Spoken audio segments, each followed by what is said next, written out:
Selamat sore pemirsa, Presisi Utama kembali hadir untuk Anda. Edisi hari ini Senin 1 September 2025 bersama saya, Tekla Hasiyati.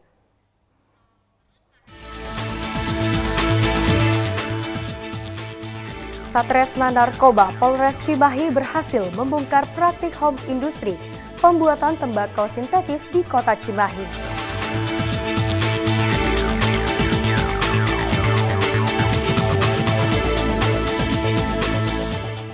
Ratusan pengemudi ojek online bersama Kapolda Sulawesi Tenggara dan unsur Forkopimda menggelar aksi lilin dan tabur bunga untuk almarhum Afan Kurniawan.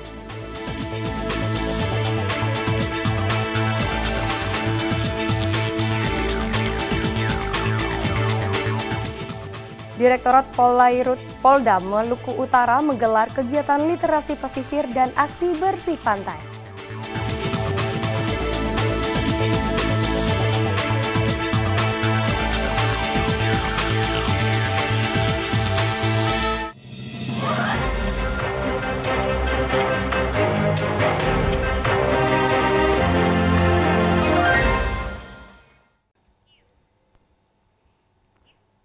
Divisi Humas Polri menyampaikan hasil pemeriksaan sementara terhadap 7 personel BRIMOB yang terlibat dalam insiden pejompongan Jakarta Pusat.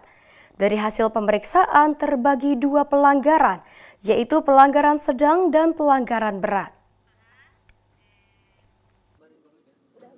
Pelaksanaan update kasus ini dipimpin langsung oleh Karopenmas Divisi Humas Polri, Brigjen Pol Trunoyudo Wisnu Andiko, dan dihadiri oleh Karawap Prof Divpropam Polri, Brigjen Pol Agus Wijayanto, dan turut didampingi oleh Kabak Penum Ropenmas Div Humas Polri, Kombes Pol Erdi Adrimulan Caniago.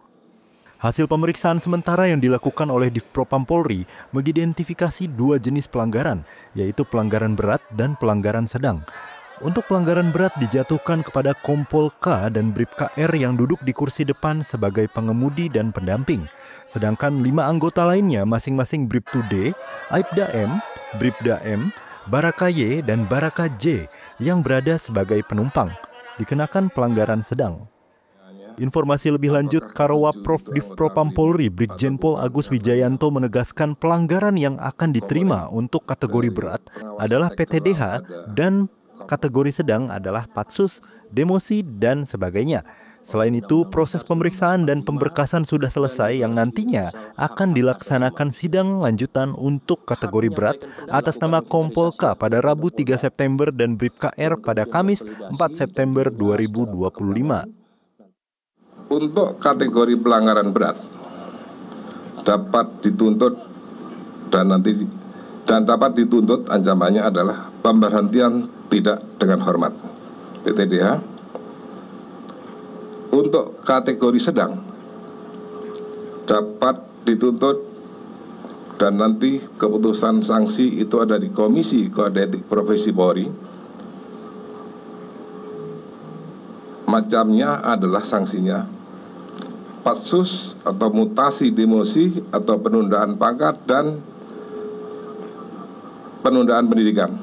Dan itu semua nanti akan berdasarkan fakta-fakta di sidang Kode Etik Profesi Polri.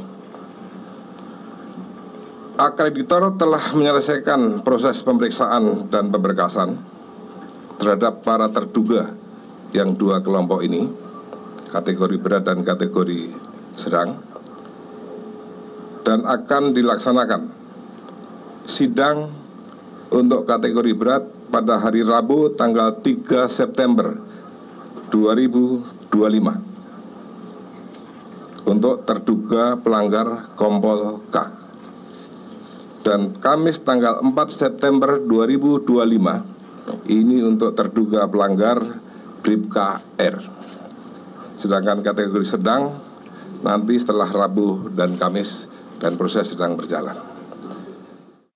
Pelaksanaan sidang kode etik ini merupakan langkah tegas Polri dalam mengedepankan keadilan terhadap keluarga korban di insiden pejompongan Jakarta Pusat. Polri akan terus berkomitmen dengan memastikan pelayanan terbaik kepada masyarakat. Salah satunya adalah dengan mengawal keadilan terhadap keluarga korban. Dari Jakarta, Jelang Baskara, Sugeng Priyatno, Polri TV. pasca pelaksanaan aksi unjuk rasa yang terjadi sejak 28 hingga 31 Agustus 2025. Polri menegaskan bahwa situasi terkini per Senin 1 September berjalan kondusif dan terkendali. Berikut informasinya untuk Anda.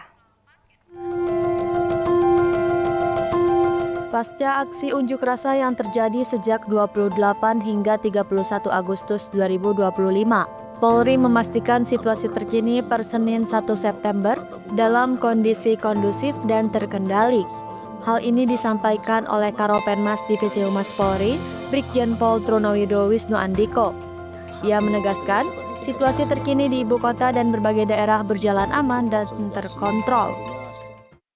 Di daerah Jakarta, kemarin dari Polda Metro Jaya dan Kodam Jaya melakukan patroli skala besar.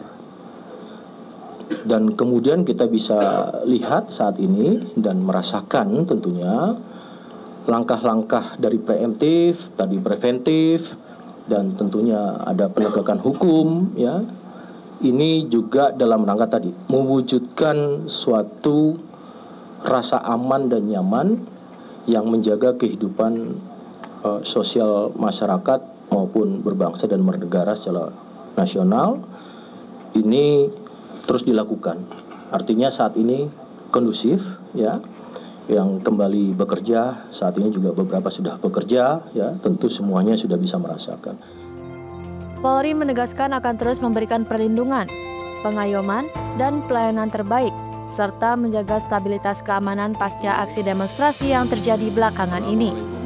Dari Jakarta, Jelang Baskara, Sugeng Priyatno, Polri TV. Satres Narkoba Polres Cimahi berhasil membongkar praktik home industri pembuatan tembakau sintetis di kota Cimahi. 3 orang tersangka diamankan. Mereka diduga meraih keuntungan hingga 648 juta rupiah dalam setahun dari bisnis terlarang ini. 3 remaja berinisial MRF, MBP, dan RSP tidak bisa berkutik saat digerebek anggota Satres Narkoba Polres Cimahi lantaran terlibat kasus peredaran serta memproduksi narkoba jenis tembakau sintetis. Penggerebekan tersebut dilakukan di sebuah rumah kontrakan di Kecamatan Cimahi Selatan. Polisi menemukan sejumlah barang bukti seperti 179 gram tembakau sintetis siap edar, 6,2 gram bibit sintetis, 550 ml bibit cair, serta berbagai alat produksi. Kapolres Cimahi AKBP Niko N. Adiputra mengatakan, berdasarkan hasil penyelidikan dari penjualan tembakau sintetis, para pelaku ditaksir meraup keuntungan sekitar 54 juta rupiah per bulan atau total 648 juta rupiah dalam setahun. MRF sebagai otak di balik bisnis haram ini mengaku telah beroperasi selama setahun.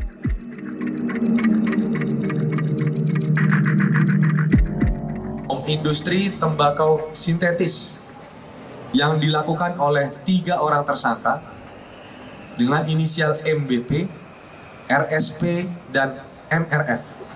Yang perlu kami sampaikan kurang lebih barang buktinya adalah 179,23 gram tembakau sintetis dan ada beberapa bibit tembakau sintetis 6,2 gram dengan bibit cairnya juga 550 ml dan ada beberapa kelengkapan seperti blender dan sebagainya yang digunakan untuk membuat dari barang tidak jadi sampai dengan barang jadi untuk siap jual. Dan perlu kami sampaikan bahwa yang bersangkutan home industry dikontrakan salah satu tersangka yang berhasil kami amankan, dan kemudian juga tersangka MRF selaku otak daripada home industry ini belajar secara otodidak dari salah satu akun di media sosial. Berdasarkan hasil full bucket dari rekan-rekan dari anggota Sat Narkoba Polres Cimahi, bahwa tersangka kurang lebih sudah beroperasi kurun waktu 1 tahun hingga hari ini, dan penghasilan yang berhasil ditaksir kurang lebih 648 juta rupiah yang berhasil diraup. Ia mengaku belajar memproduksi tembakau sintetis secara otodidak dari media sosial. Ia pun menjualnya di media sosial. Untuk mempertanggungjawabkan perbuatannya, para tersangka dijerat Undang-Undang Nomor 35 Tahun 2009 tentang narkotika dengan ancaman hukuman minimal 4 tahun dan maksimal 20 tahun penjara. Dari Humas Polres Cimahi Polda Jawa Barat melaporkan untuk Polri TV.